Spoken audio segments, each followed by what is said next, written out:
Welcome everyone to another Radio Free Cybertron review. I'm your host Diecast, and today we have Warrior Drift. And I'm not saying warrior because he is a warrior. I'm saying warrior because he is a warrior class figure, but he's still a warrior. So here he is. We'll just do a full 360 on Drift right now. As you can see, I do have him in a pose where he is holding one of his swords ready to be drawn. I'll unclip him. Ah. Okay, there we go. Unclip that.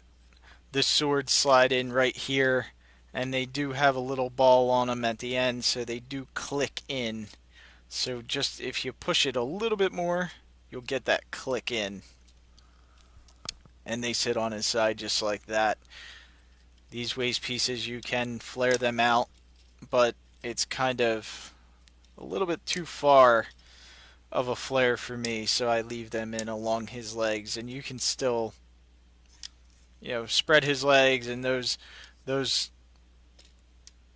will move out just a little bit, but not out to that next click. So he does have a bend at the foot due to transformation, a bend at the knee. If the swords aren't in the way, we'll do it on the other side. He has about 90 degrees. He's on a universal joint and has a upper swivel.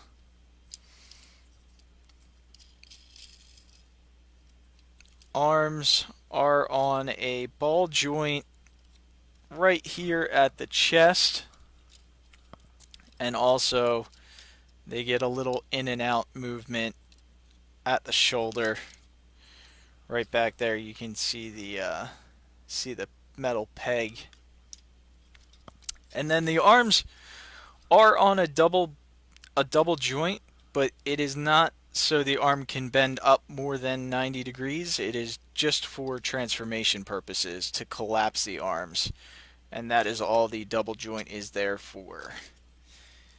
He does have a waist rotation, and his head, just like Prime, can only look left to right about that much. So let's go ahead and get him into... Oh, no. Let's do a size comparison first. Put him back here. Here he is with Prime.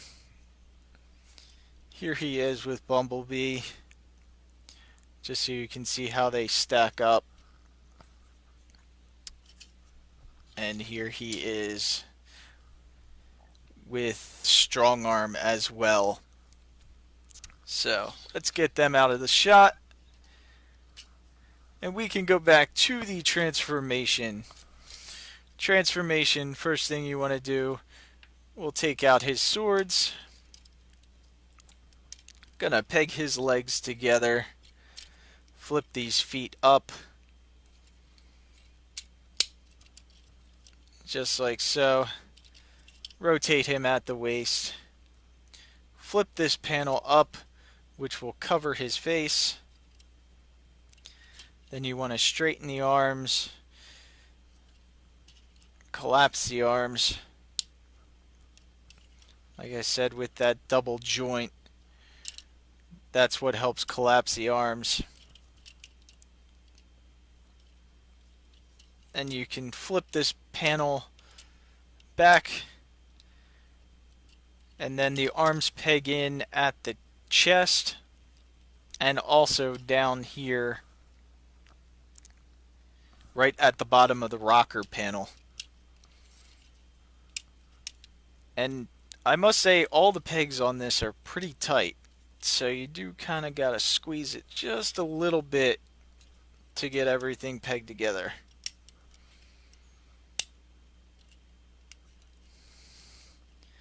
Then the final step is to come back here, take these panels and just fold them back up, and they also peg in right here, right where these orange pieces are. And there you have Drift in his vehicle mode. Do like the paint on this guy. There's a little red detailing in here. These black or grayish panels. Nice little design like an emblem on the front, which looks kind of like his horns on his head. And then these windows are kind of a clear smoky plastic along with the wheels. The wheels are that same very smoky, clear, dark plastic. That's the back. The front, he does have some headlight detail, little blue paint.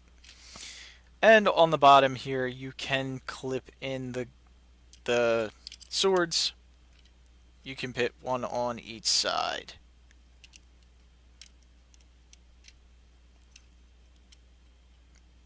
And he does roll. Although the front wheels don't seem to be rolling as good as the back wheels, but they do roll. So let's go ahead and get some of the other RID figures to compare. Alright, here he is with Bumblebee. And here he is with Prime. Just to give you an idea how they compare.